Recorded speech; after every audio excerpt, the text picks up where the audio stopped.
I don't know who to be mad at, whether it's Torey, whether it's this bullpen, or whether it's this offense. But tonight, the Diamondbacks did not have much of a sense of urgency in their 8-whatever loss to the Phillies. I don't even care. Let's start in 30 seconds.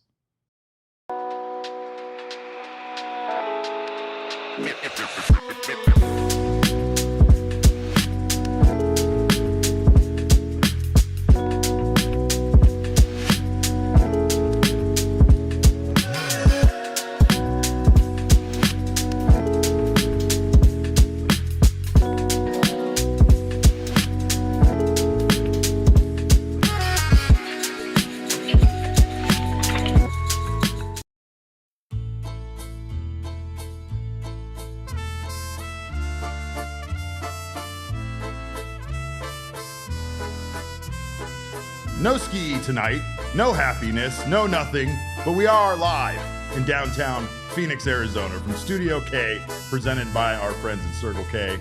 This is the PHNX Diamondbacks show. My name is Derek Monte, occasionally known as your mayor of PHNX, and tonight's results were absolutely miserable. The Diamondbacks lost a very pivotal game to the Philadelphia Phillies by a score of 8-2, and you could say Torey Lovullo might have been a little outmatched tonight by Rob Thompson over there for Philadelphia, because they had a good game plan with going from Taijuan Walker to Walker Buehler, Walker to Walker, and it worked. And I'm not going to sing the Walker song at all because those guys don't deserve it. But welcome in. Glad to have you guys here. Damon, make that music go away. I don't want to listen to it anymore. It depresses me more than the score, I think. 8-2. The Diamondbacks lose this one. I don't know if anyone's ever noticed, but the music is basically just whatever my vibe is going after a post game. Yeah. And right now, you'll just railroad right over me talking because I don't want to hear me talk. I don't want to talk about this game. You don't want to hear me talk about this game. These fine people, they want to hear me talk about this game for some inexplicable reason, and I appreciate it. But yeah, this one sucked because, of course, it felt very winnable at one point. This is another one of those games like the loss there to the Giants in extra innings where the final score doesn't really feel indicative of what the actual game was. This one was a close game, and despite putting up some early runs and taking the lead, the Phillies chipped away at Ryne Nelson and the Dbacks bullpen until they finally broke through in the 8th, put up some big runs, and then more runs in the 9th. And again, it was just the Diamondbacks kind of just went off the rails there. Jake Woodford got left in this game entirely too long, and I am mad about that. However, I'm trying to be reasonable considering that the Diamondbacks offense was only able to muster up 2 runs tonight, and even had the bullpen held, it feels like the Diamondbacks still would have fallen short in this game. But the Dbacks did get off to a fast start, and that's what's so frustrating in this one. Of course, right away in the first inning, against old friend Taijuan Walker, Ketel Marte hit his 26th home run of the season to give the Snakes a 1-0 lead. It was a solo shot.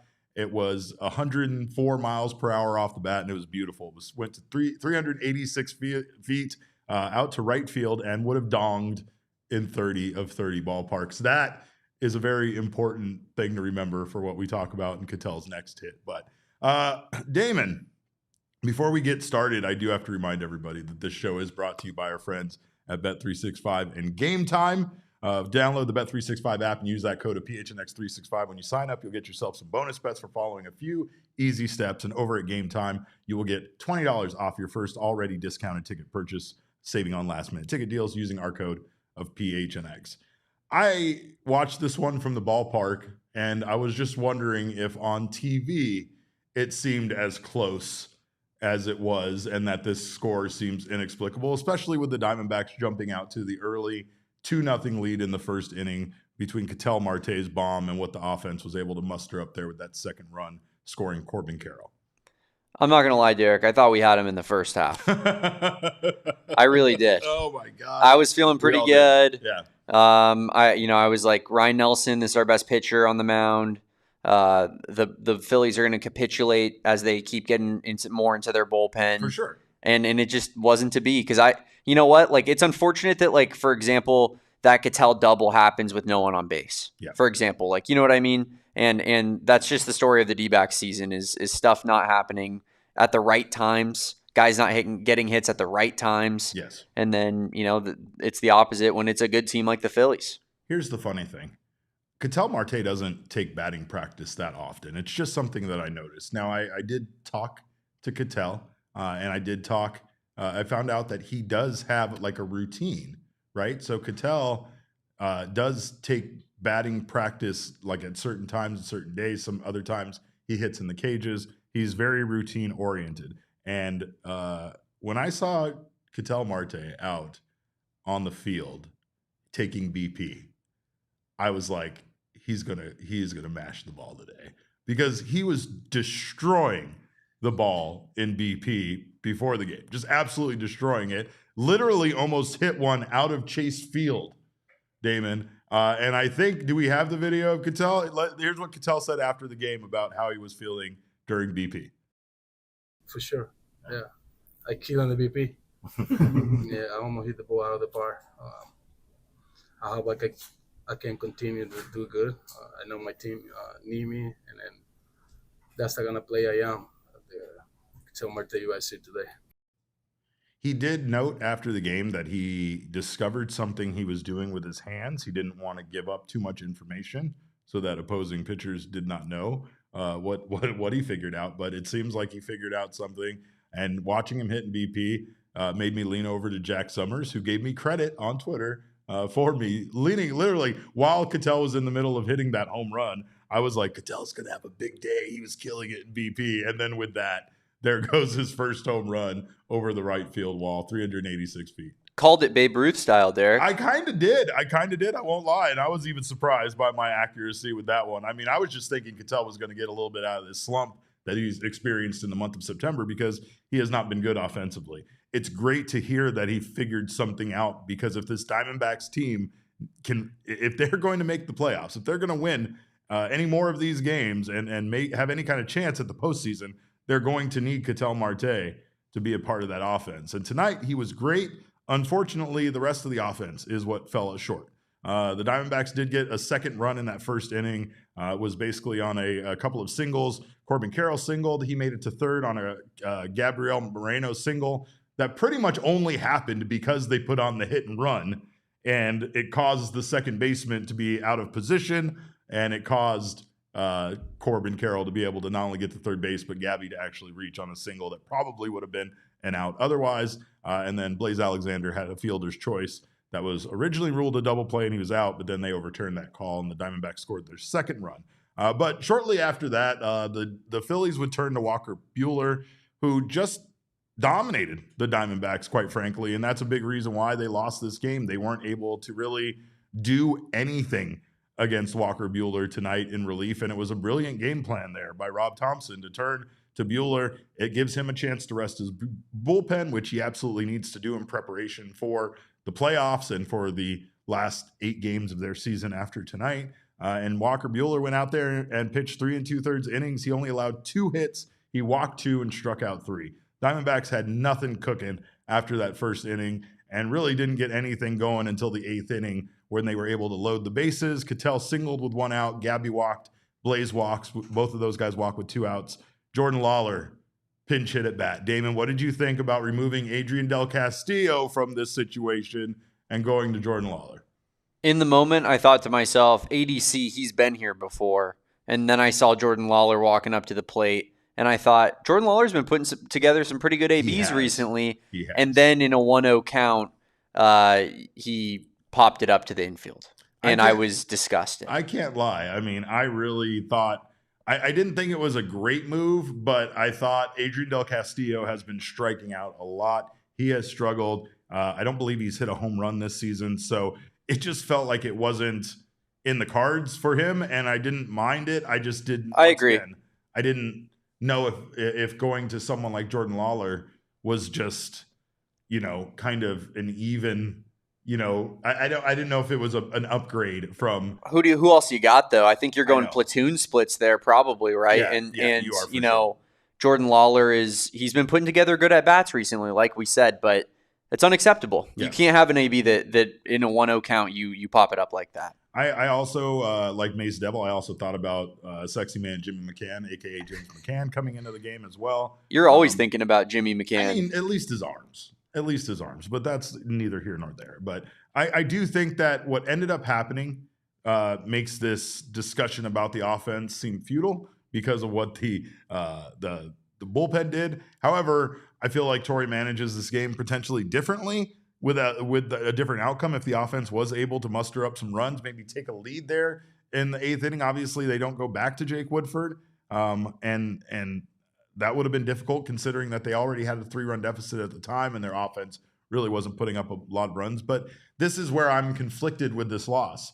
The offense did not do enough, quite frankly, and it makes it feel like what happened there with Jake Woodford at the end was inconsequential. However, it infuriated me in the moment. It really did, to think of this team being down by 3 runs, going to the top of the 9th and leaving Jake Woodford out there. And I'm going to scream about that a lot more here in a minute, but I'm going to calm myself down. Defensively, Perdomo tonight made one of the best defensive plays we have ever seen him make, ever. It was a diving stop and throw by Perdomo. It was deep into left field, and not only did Perdomo make an absolutely brilliant stop on the ball, but it was one of the strongest, most accurate throws I've seen Geraldo Perdomo make in his entire career, and it just shows me how much better this guy can even be. If he can continue to make plays like that, amazing future for Perdomo. Already amazing future. I don't know what was better, the snag or the throw. Damon, I don't know if you had a chance to break that down, but Derek, did I have a chance to break that down? You saw my tweet about it. I'm over here just upset that now everybody's favorite player is Geraldo Perdomo. It used to be cool. It used to be hipster. It used to be I was on the cutting edge. You don't want to be like part of the popular group. And now everybody's part of this crew. Yeah. I mean, I get it. He's that likable. I get it. That was amazing. It really was. That was special. What I did want throw or snag. What was better?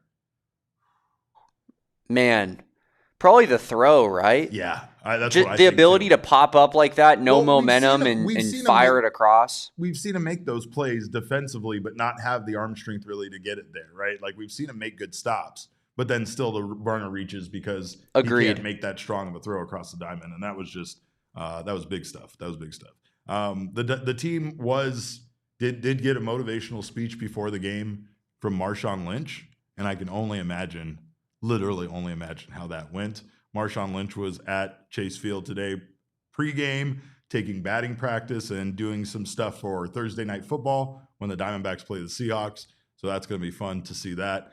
He was hanging out, palling around with Randy Johnson. Went back and attempted to hit Randy Johnson level of pitches off the track machine. I heard he was unsuccessful with that.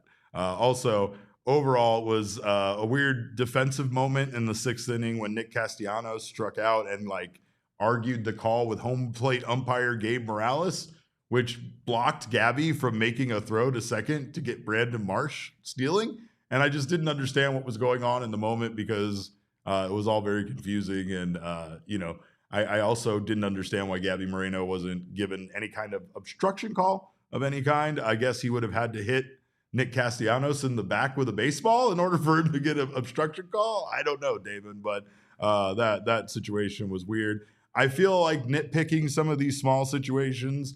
However, it doesn't really matter. That one was important, though, because Marsh was safe and he would go on to score the go-ahead run on a Weston Wilson RBI single to give the Phillies the 3-2 lead. And the 3-2 lead really was the point where, again, any further damage beyond that point is just kind of adds and makes it an embarrassing loss. But overall there, the Diamondbacks offense didn't do enough to overcome that 3-2 deficit, let alone the 8-2 deficit. But tonight, Geraldo Perdomo 1 for 4 with a double. Not a lot of offense, and that's really the big problem here. Ketel Marte, it was great to see him wake up, and it was great to see him have a great game. It's great to hear that he figured some stuff out with his hands. But again, it wasn't enough. Ketel could not do it on his own. Corbin Carroll was 1 for 3 with a walk and a run scored, and Gabriel Moreno also 1 for 3 with a walk and a run scored. But you know who our king snake is in this one. It is the guy who gave us a great interview after the game, Ketel Marte. 3 for 4 tonight. He had a run scored, an RBI, 1 home run, and 1 double. And let's hear from Ketel. This is what he had to say about feeling good and figuring things out with his hands there. I'm feeling great. I was trying to make adjusting at the home plate, and then I was just working a little bit on my hand, and then I figured out what's going on in the pass. Yeah. Is the foot feeling much better at this point? Yeah, I feel good. Yesterday I was watching a lot all my video, I think. Yeah. From last year, and then I think I figured out what's going on. What'd you pick up? It's something about my hand. Okay. Yeah. Private. Yeah. Don't need to know. Yeah. I don't want anybody to know. I don't want any pitcher to know what's going on. I love when they're secretive about stuff, but they don't tell us why they're being secretive. But someone like Ketel's like, yeah, I don't want the other pitchers to know. I figured it out. Even if it's just something for me, I don't want them to know. But he was good tonight. The rest of the offense wasn't. Let's hear from Torey on this loss and how he feels about the things spiraling out of control there at the end. The day started well enough, Ketel gets off a good swing, hits that solo home run, followed that up with another run, some good approaches.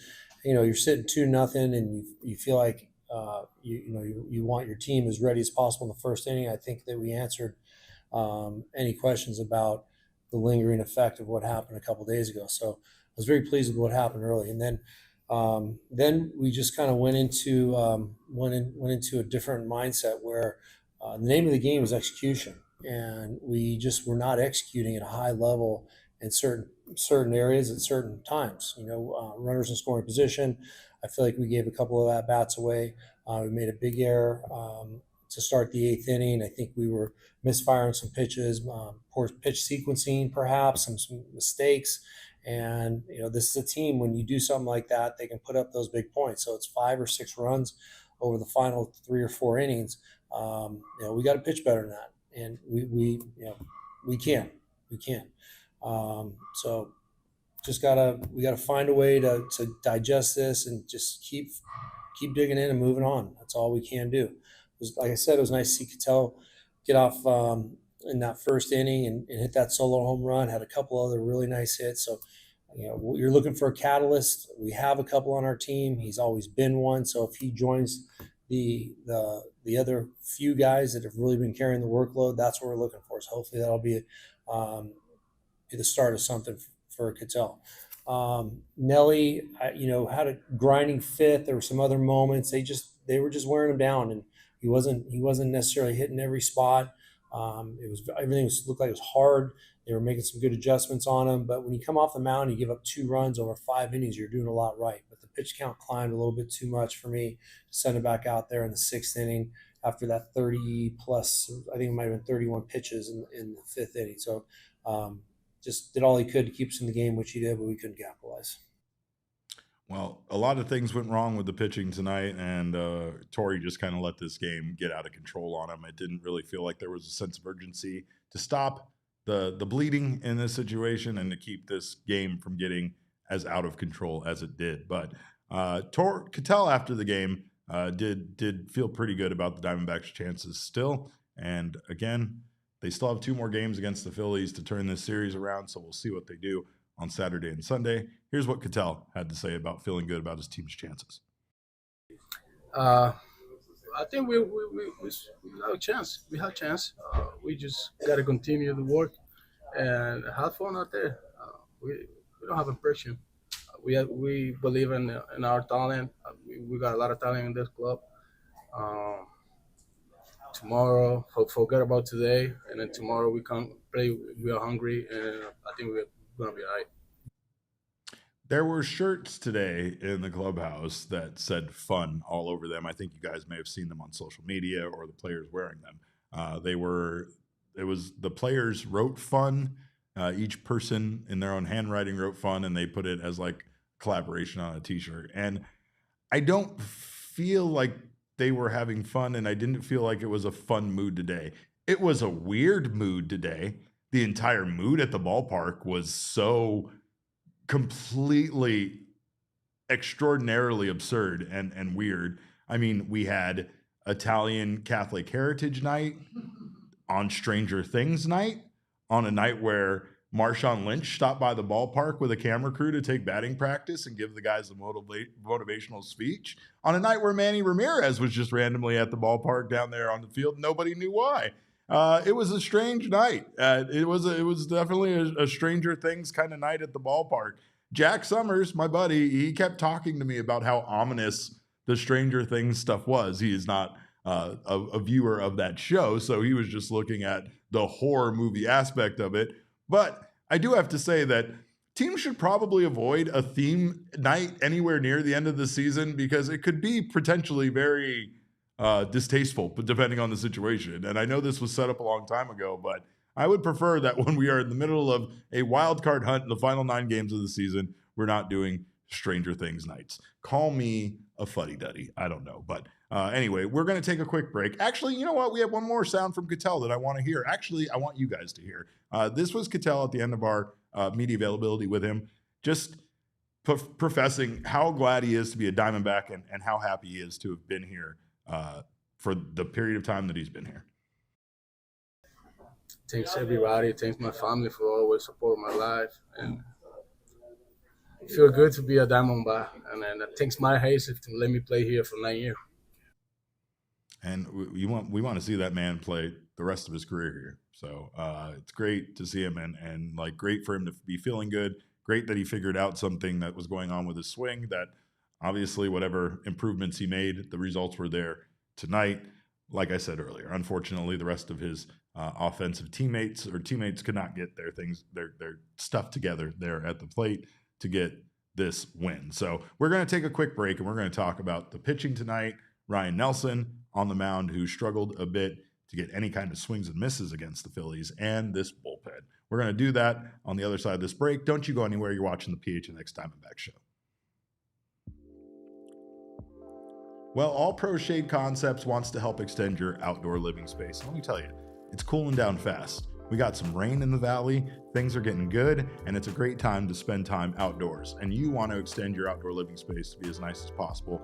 Let our friends at All Pro Shade Concepts give you a free estimate, let you know what it's going to cost to not only install a beautiful piece of artwork, but a transformable piece of artwork that will turn your outdoor living space, extend your outdoor living space, turn it into a party zone, which is what I like to call my outdoor living space. They'll also help you out. They can extend or they can cool down your patio with some roll down patio shades, or they can even install those in your home, keep your home up to 20 degrees cooler, as well as block out 95% of those harmful UV rays. They've been in business right here in the Valley for 20 years, started making these shades by hand for friends and family, and now they are the largest installers of patio roll-down shades and motorized awnings in the Valley.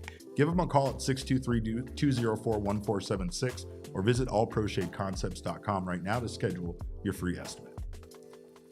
And of course, to save you some more money, help you out here, especially during these times we are living in, Access Auto can help you out. For more than 15 years, Access Insurance Agency of Arizona has provided affordable and reliable car insurance to drivers in the Phoenix metro area. As a dedicated part of the local community, Access Auto helps Arizona drivers get insured by offering flexible coverage options and accepting various forms of IDs, driving histories, and license types. By partnering with over 20 insurance carriers, they make it easy for you to compare rates and find the best policy for your budget. Let me tell you, that process can be exhausting. So of course they can help you out there. Sometimes you just get tired of contacting insurance carriers and you just finally settle with one. So let Access Auto help you out there, trusted by the community, rooted in Phoenix, and ready to help. All statements are subject to terms, exclusions, and conditions of the applicable policy. In all instances, the current policy contract language prevails. Coverage is subject to individual policyholders meeting underwriting qualifications, state availability, other terms, conditions, and exclusions may apply. Well, Ryne Nelson had his work cut out for him tonight against a tough Phillies lineup. And unfortunately for us, the Phillies do not seem to be letting up. They did, like I said, they turned to kind of a two-man team there in their pitching situation tonight between Taijuan Walker and Walker Buehler. Meanwhile, Ryne Nelson got the bulk of the work tonight. He really just kind of struggled at times with keeping his fastball low and away from those dangerous Phillies hitters. He did that okay in the first inning a little bit, but in the second he gave up a single to Marsh.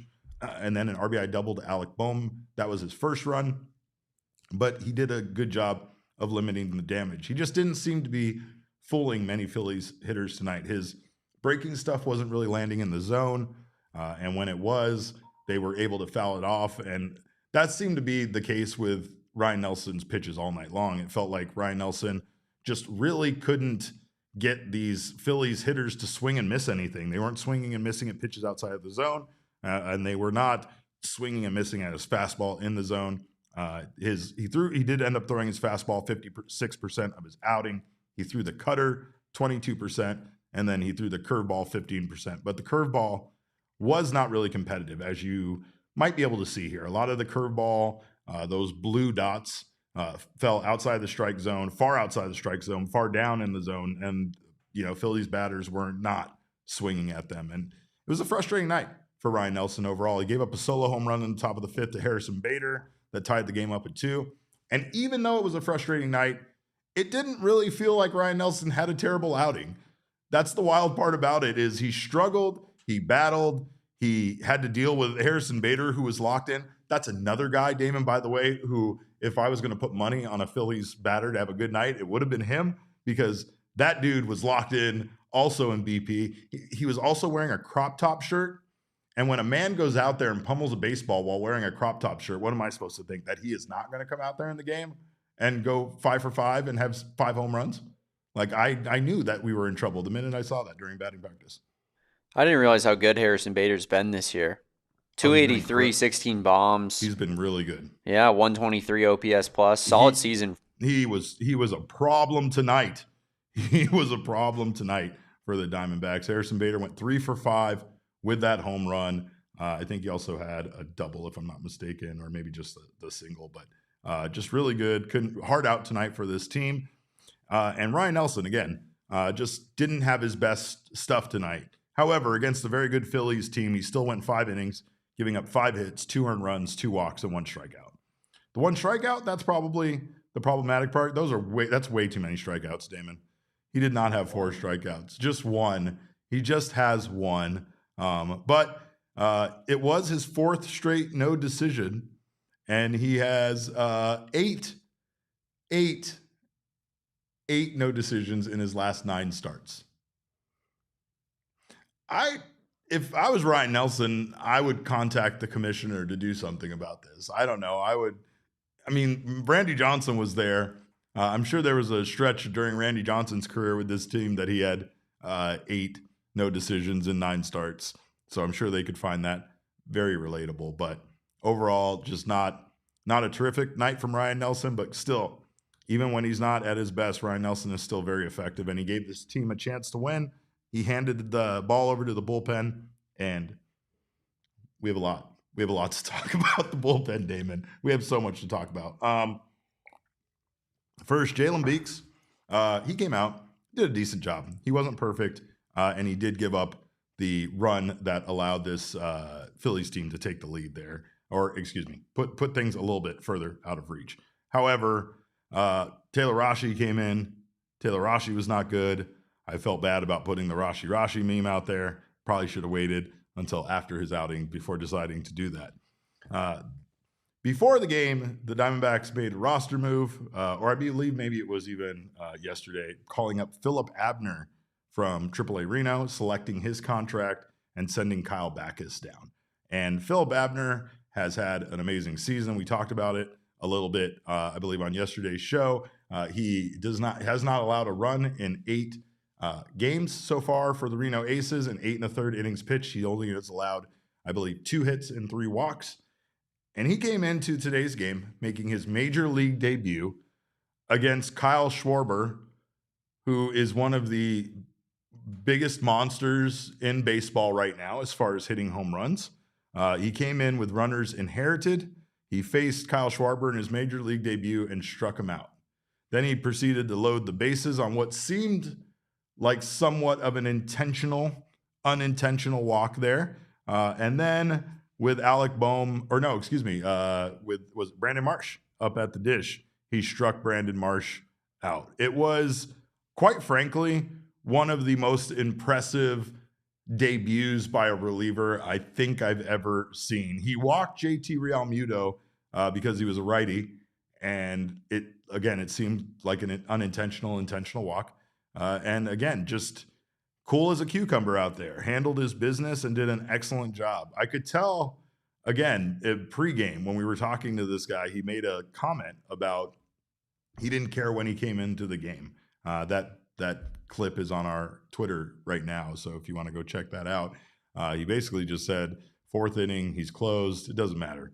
He doesn't care. He's just going to come in and throw out strikes, and that's what he did in this game, and he did a really impressive job. He did give up a single to Bryce Harper, walked Realmuto, and then struck out Brandon Marsh. So it was an impressive debut there for one of the guys who, after just one game, has probably moved very close to the circle of trust. Abner might not be in the circle of trust yet, and it's a very small circle, but he's moved closer.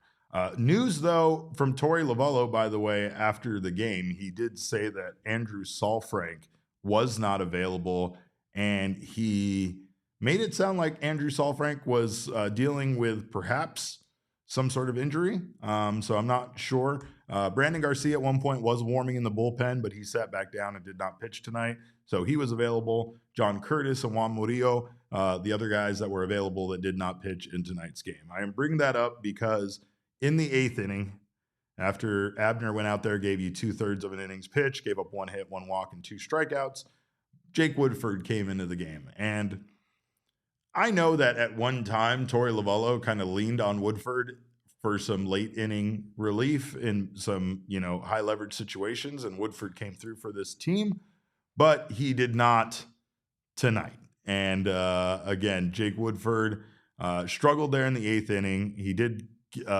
pitch 1 inning. He gave up a bomb there to Nick Castellanos. He gave up 1 hit, 2 runs, 1 earned run, 0 walks, and struck out 3 after 1 inning of work, right? So again, the big point here is he gives up that bomb to Nick Castellanos. It's a 2-run bomb, and it makes the game at the time 5-2.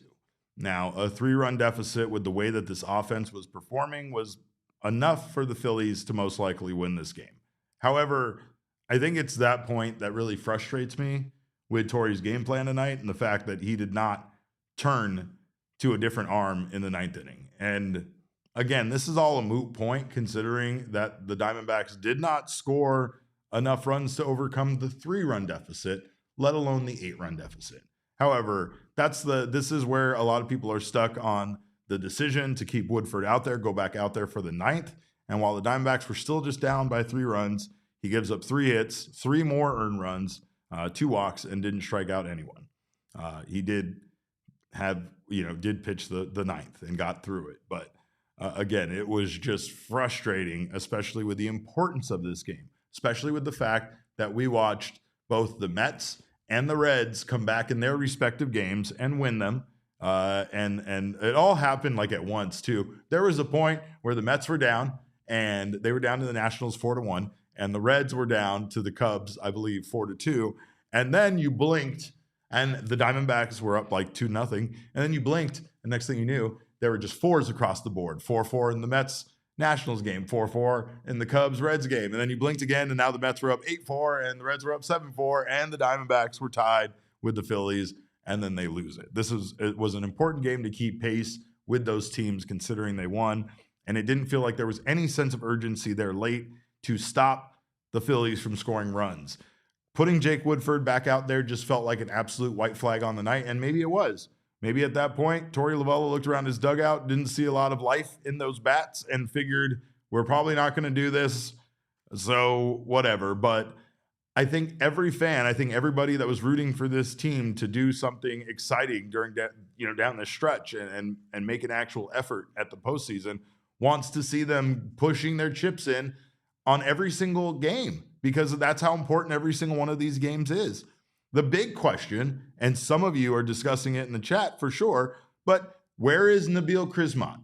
Why not counter the Walker Buehler move with Nabil Crismont coming in? Why not save your bullpen and save your arms in the same manner that the Phillies are doing and are going to be rested for the remainder of the series. The Phillies are doing this long term. They're not really doing this just specifically to beat the Diamondbacks, but tonight it worked out well for them, only needing to go to Walker Buehler, and then they also go to Banks and Lazar. And Banks, he just came in to finish up, that fourth inning of work for Walker Buehler after he pitched 3 2/3, and then Lazar got the ninth. But this is just a situation where you wanted to see Torey counter Rob Thompson with something, and you had that weapon in your bullpen. When is Nabil Crismont going to pitch? Now that he's been removed out of the starting rotation, I feel like he would still need to pitch here soon in order to keep him essentially stretched out to a degree and ready and available as a bullpen arm. I'd feel like, considering he's stretched out to be a full-time starter, that having him come out and pitch a couple of innings in this game would have maybe kept this game much closer. Maybe would have kept your team motivated, and that maybe that eighth inning when you loaded the bases goes differently. That's a different timeline that we don't currently live in, and it might have been snuffed out by Thanos or Loki when he conciled the timelines. I don't really know, but I just don't understand what happened at the end of this game with the available pitchers, and I think everybody would have just liked to see, even if it was, maybe it's not the right move, maybe we're dumb people, but I think we would have just would have rather to see some sort of effort made there in the ninth inning. There was a point where, Woodford once again struggling in the ninth, that Torey got Juan Murillo up, and I threw my hat down on the ground. And I'm not supposed to do that in the press box, but I felt, maybe I just did it in my mind. I don't know. I usually try to behave myself, but I felt like throwing my hat down because it felt like I didn't understand what the hell was going on. Like, if you're going to save an arm and your team's down 8-2, why are you getting Juan Murillo up to even warm up at that point? Like, just let Jake Woodford stay out there until it's 100-2. I mean, there were a lot of things that didn't make sense in this one. And again, hopefully this was a conceded effort so that going forward, the Diamondbacks have, arms available to try to win tomorrow and Sunday. Again, this was a night where the Diamondbacks offense was not able to do much. So I feel like ranting and raving about the bullpen and decisions made about Torey, even me doing it right now, feels, I guess, like cool, whatever. But since the offense didn't get going, what does it really ultimately matter? And that's what it feels like. Like, I want to be upset, and I feel like they should have done more to try to keep this game close. But considering the Diamondbacks did not score any runs after that first inning, it just feels like this one's more on the offense than it is on the bullpen. But then maybe if things still go this way, no matter how many runs scored, it doesn't, whatever. I don't know. I'm frustrated. I'm lost, and I'm kind of done with this game. But we are going to talk briefly about the numbers from this one, and we're going to see where the Diamondbacks stand with this whole terrible wild card race situation that they're currently in. We're going to do that on the other side of this break. Don't you go anywhere. You're watching the PHNX Diamondback Show. Well, if you're an Arizona sports fan, there's no better place to do your banking than Desert Financial Credit Union. It's the only place you can show your team spirit every time you make a purchase with exclusive debit cards branded with your favorite teams, including those Arizona Cardinals, Arizona State University, that beautiful guy back there, and Northern Arizona University. For more than 84 years, Desert Financial has been Arizona's largest, most trusted local credit union, dedicated to creating exceptional experiences by giving back to the community and helping provide financial solutions that make lives better. And they made my life better by helping me get started on my home ownership journey. Hopefully they can get you started on your financial journey as well. Look to Desert Financial for checking and savings accounts, mortgages, loans, credit cards, investment options, and so much more. When you open a free checking account online, you can get $200 in bonuses. Get started by visiting desertfinancial.com/200 right now. And it was another game that was not ordinary, and whatever the moment, it is never ordinary at Bet365, just like it is never ordinary at Chase Field. Bet365 has 90 million users worldwide, and they pioneered live in-game betting. They offer the widest range of games and markets available for live in-game betting across 78 sports. And right now, they want you to get down on all of the football action. Thursday night football, they got a $10 safety net bet offer. On Sunday night football, you can get down on winning your share of a $365,000 jackpot, where you place a $10 bet on the first touchdown scorer, and you will get a split of the jackpot in bonus bets if your player scores the final touchdown of the game. Payable regardless of if their first touchdown scorer bet wins or loses. And don't miss out on the Sunday night jackpot. Right now, new customers can get $200 in bonus bets when you bet $5 win or lose over at Bet365. Sign up, use that code of PHNX365, deposit $10 and place a bet for $5 or more. Receive $200 in bonus bets if your bet wins or loses. Bonus bets can be used on the spread, totals, players, props, futures, and more. Whatever the moment, it is never ordinary. Bet365 must be 21 or over and physically located in Arizona. If you or someone you know has a gambling problem and wants help, call 1-800-NEXT-STEP, text NEXT STEP to 53342, or visit problemgambling.az.gov. Well, we have more from Torey here in regards to his decisions on the bullpen and other things that happened in this game. This was Torey responding to his decision to keep Jake Woodford in this game. Yeah, we were up against it. We had a couple situations that we could have chosen a different path. I like the right-on-right matchups for Woodford, and we're trying to get him pushed in the right direction. And just made a slider mistake to a mistake slider hitter, and that was the difference in really the ball game for me. So we had some other options in there, but I wanted to save those guys for a situation in case we took the lead. I wanted to make sure that we were in a good spot there. We're a little bit tired in the bullpen right now. Not everybody's available, I'll tell you that, but it was just a decision that was made. I understand they're tired in the bullpen and things are long, but I mean, this is the final stretch of a marathon, right? At this point, you have rounded the final corner and you can see the actual finish line. And it just requires you at this point to give it everything you have this last quarter of a mile. And that's what the Diamondbacks need to do. If they can't do that and they feel like they need to game plan for the postseason, that postseason might never come. Most likely will not come. So there really shouldn't be a need to hold anything back expecting to make the postseason, because if you do, you probably won't find yourself there. But the offense, again, has not been putting things together lately. Let's take a look here first at the numbers from tonight's game presented by our friends at Desert Financial Credit Union. Diamondbacks lose this one to the Phillies 8-2. They get out hit 13-8. Diamondbacks they weren't 0 for 0. They were 0 for 6, but the batting average still the same. 0-0-0-0. Phillies were 3 for 11 for a 273 batting average. The Phillies had 5 extra base hits. Diamondbacks just had the 3. 2 of those were Ketel's.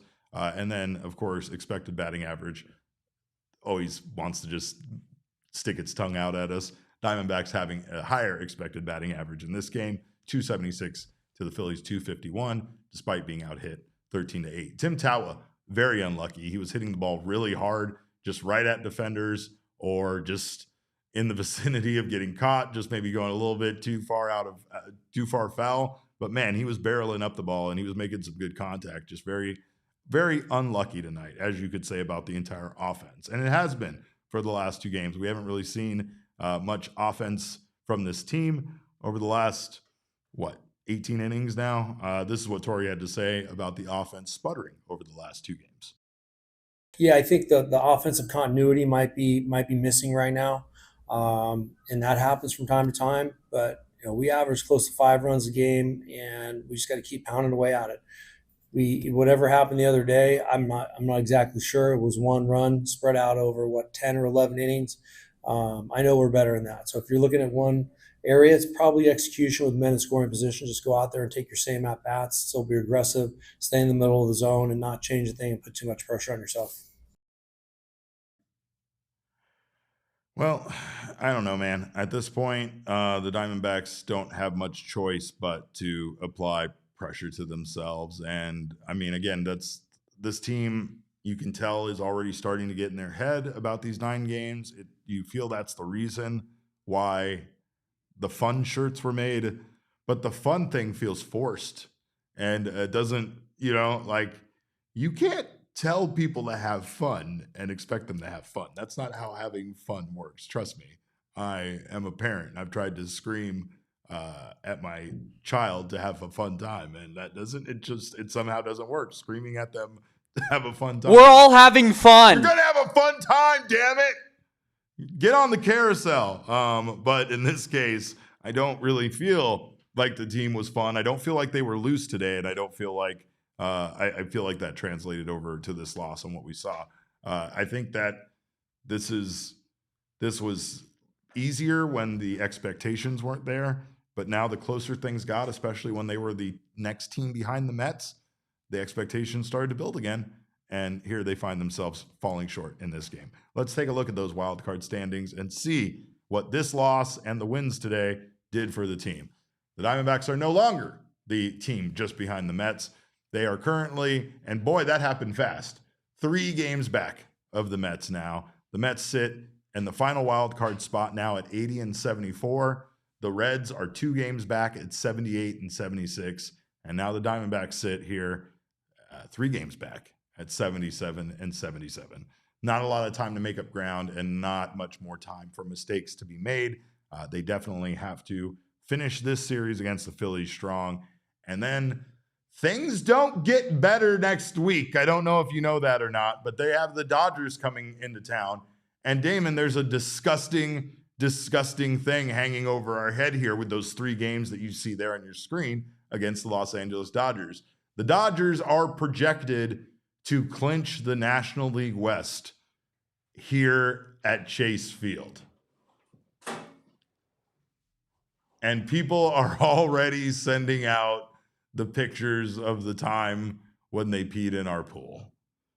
And Damon is dead. Damon is dead. He's lying on the floor, face down. This show is coming to a screeching halt. We aren't moving forward. There will be no more graphics. I should just wrap things up. But if I do, there's no one that's going to be able to end it because Damon has died on the floor. Yes, Torey Lovullo, you're absolutely right. We need swimming pool security, and it can't just be me this time because back then in the back in the day, it was just me, and I obviously did a poor job of stopping them. I think if I am not there, I stand for nothing in life. I know. And Espo, Damon on a horse. By the grace of Espo, he should allow me to not be on the postgame show to defend this pool. Yeah. No, it means that much. I mean, it means everything. It means everything. It means everything. You know what we could do is just beat them and not let them clinch here. Could we do that? We could do that. They did clinch a playoff spot tonight thanks to, of all things, this Diamondbacks loss. And we're not done talking about the Dodgers ruining baseball. We have more to talk about the Dodgers ruining baseball. But I did want to just remind you guys before we talk more about the Dodgers ruining baseball that big brothers and big sisters, we love them and we would love for you to support them. All City, including us here at PHNX, have teamed up with Big Brothers and Big Sisters of America. And this just isn't about sports. This is about community, which, as you guys know, is very big to us. We are helping out. You can donate right now, I believe, on this episode. And it just adds to our total, which we are trying to raise a total of $50,000 this month as a collective group with All City. And again, you can help support the great work Big Brothers Big Sister does in our community by hitting that donate button today. If you're going to send a super chat that goes to you, BCSC, please go ahead and donate, and we'll read your guys' chats for sure. Just let us know. We're excited to support youth mentorship that really makes a difference. You can learn more and see how to get involved at bb@bs.org/allcity. It's a very important cause to us. We did have a good thing happen to us today. It wasn't just this terrible game. We did get a chance to talk to Blaze Alexander. And before we get out of here, we're going to play you a little clip of that. But of course, make sure to go check out that full clip. We have the full interview on our YouTube page. You can go watch it right after you're done watching this episode, but we will have a little bit of that for you. But like I said, the Dodgers, they continue to ruin things. They're ruining our time. They could ruin our pool chemistry, the pH balance in our pool. You know they're going to ruin that. But they also ruin baseball. And according to an article from Jeff Passan, he wrote about how basically the Tanner Scott signing by the Dodgers, of all things, may have been the tipping point for everyone except the players to get together on implementing a salary cap in MLB. Per Jeff Passan's sources, the Dodgers, Damon, get this, are carrying a $340.9 million payroll. $340.9 million payroll, and that's with Ohtani's contract being an absolute sham, right? So what are you doing to me right now? Well, no, it gets worse because I want to really upset you tonight before we get out of here. Because the Dodgers have exceeded every threshold of the luxury tax, which kicks in at 240, like 240.9, 241 million.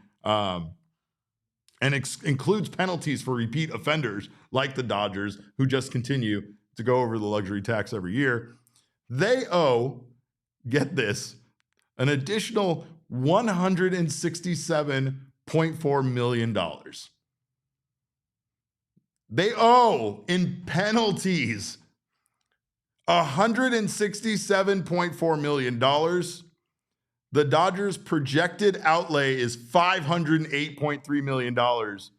It's just a few dollars short of the combined payrolls of the 6 lowest teams in baseball: Miami, Athletics, Tampa Bay, Chicago White Sox, Pittsburgh, and Cleveland, all combined together, all of which carry sub $100 million payrolls currently.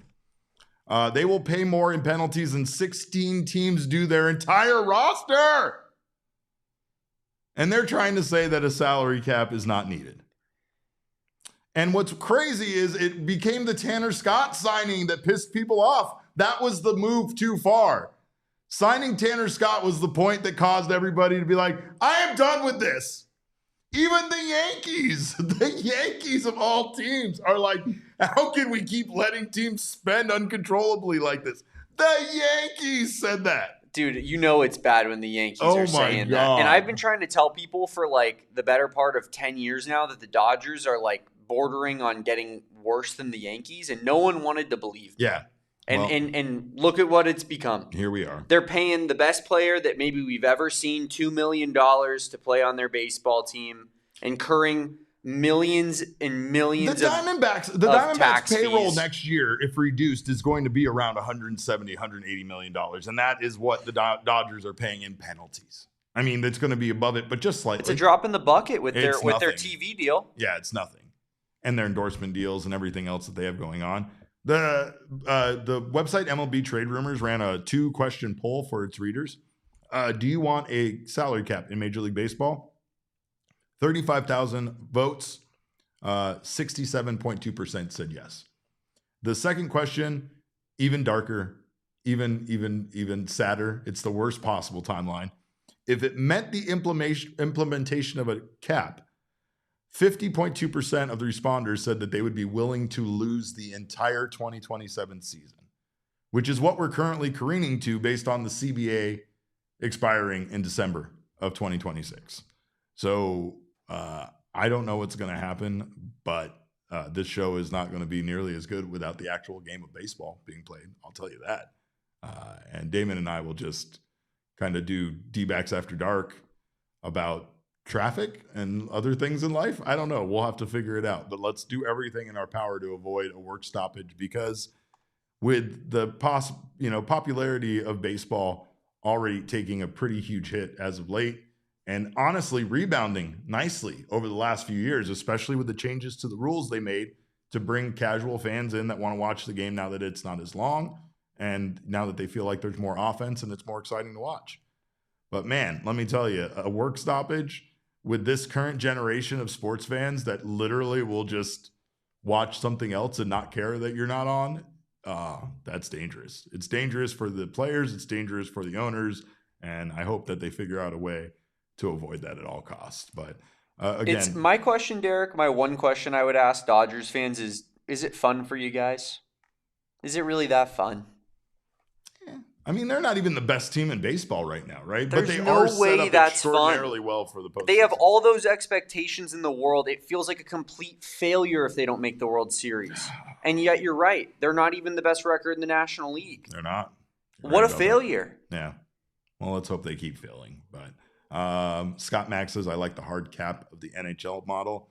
I think it's just wild in general that every other sport has a cap, yet baseball still finds themselves being the one that constantly argues why they don't need a cap. Maybe revamp everything with the financial structure of baseball, right?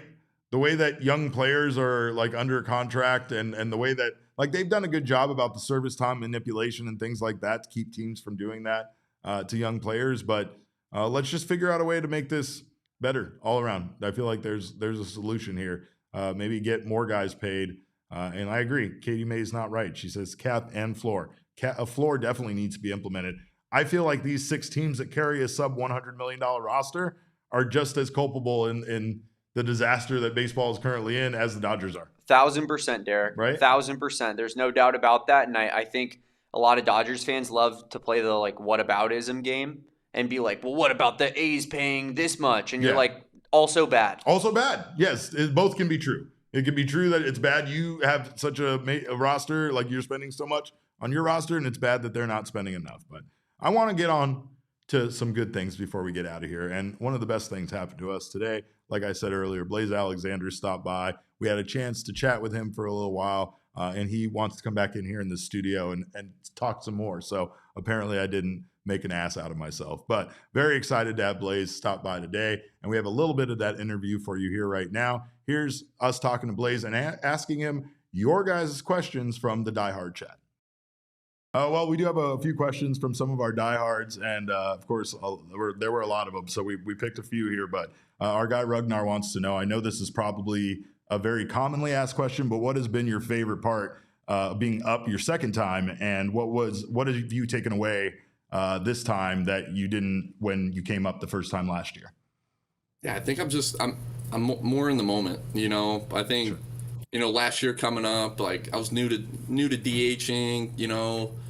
Kind of at that point new to kind of moving around a little bit. It wasn't necessarily playing every day. It's kind of platooning, which hey, it's part of it. I'm not the only guy that had to go through that or do that stuff. But yeah, I think I'm just really enjoying just knowing my name's in the lineup. I'm no matter where I'm playing, I'm in that lineup, and I have an opportunity to contribute to the team, and yeah, definitely just my growth. I think.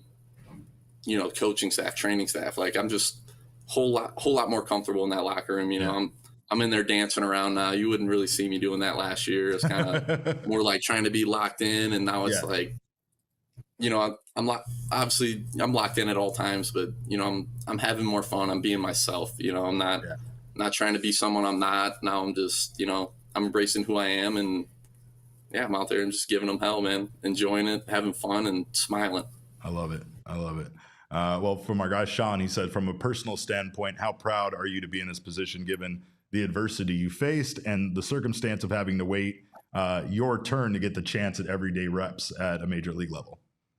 Yeah, super proud. I mean, if you asked me this in spring training when I got hurt, I wouldn't know that that I was in this situation. A lot of things had to happen. Obviously, the trade deadline, some injuries, but I'm super blessed, and yeah, I think I just always stayed ready. You never know when your opportunity is going to happen, and when it happened, I wanted to make sure that I take full advantage of it. And yeah, I remember when all the things were happening, trade deadline stuff, we were in Sacramento, and Hazen kind of came in, and just one thing that kind of stuck with me is like, hey, like a lot of you guys you're getting your opportunity now, so don't come into spring training next year saying you just want an opportunity. Like it's right now, and that's something that stuck with me.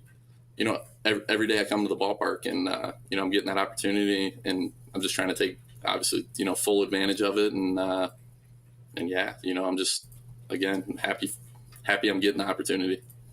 All right, we got one more from you from our guy Russell, and he just wants to know how you're feeling about this stretch of where you are just both also trying to win and also having to kind of wait for other teams to lose potentially in order to catch up. Is it just a matter of taking care of your own business and letting the chips fall where they may at the end of the season? Yeah, I think, if we take care of our own business, I mean, we could win out, you know what I mean? We could win out and not even have to worry really about other teams, and I mean, I guess unless the Mets went out too, but I mean, we can win out and kind of in a way control our own destiny, so every day we come in, I'm not worried about the Mets, if they lose, hey, it's cool, but we got to come in and we got to get the job done every day. We got to come in, I mean, focused and determined to win every day, win every pitch, and yeah, I think we're in a really, really, really cool spot, I think. So well, we have one more piece of business to take care of, and I want to thank you for making me stick to my word and dyeing my beard. Right? I think it looks good. You know what? It wasn't a bad look. Damon and I still don't learn my lesson though. Damon and I have foolishly made yet another bet of sorts. We've stuck to our word a little bit here. We've said that if you guys do the thing, we're not going to talk about the thing, but if you do the thing and the thing happens, Damon and I are going to get like eyebrow slits like Ketel has. And I have said I would even go as far as to maybe get my hair cut a little bit like his. It's a mess under here right now. So just in solidarity with our second baseman. But those things will happen. Hey. You know, we got our team barber here. Come see him, and all right, just tell him you want Ketel's cut, and he'll just tell him I want the Ketel cut. All right, well, we're gonna have to figure that out. All right, man. But hey, enjoy the Sour Patch Kids. They are the best candy ever, so I'm glad we see eye to eye on that. And bro, we appreciate you joining us. Also, we appreciate you killing it out there on the field. So keep doing the big thing, and we'll keep cheering for you here. Absolutely, Derek. I appreciate it. Big fan of the show, and appreciate you guys having me on. Thank you, man. Appreciate your time. Make sure to see the rest of that interview with Blaze on our channel. And we thank you guys so much for your time. We're going to get out of here. We will be back on Monday to recap this series with the Phillies. So join us then. Until then, follow us on Twitter. I'm at cap_caveman with a K. Damon is at Damon Dog with a DAWG. We're all Damon's dogs. Bark, bark. Our show is at PHNX_Dbacks, but as always, all roads lead to at PHNX_sports on Twitter, Instagram, and Facebook. We love you guys. Appreciate you stopping by. And hopefully the Diamondbacks can finish this series strong. We will discuss it on Monday with you. So until then, have a great weekend. Get yourself some rest. Enjoy yourselves. Watch some football. And remember, kids, baseball is fun, but it's so much more fun when you don't leave Jake Woodford out there for 2 consecutive innings. We all silly like the mayor.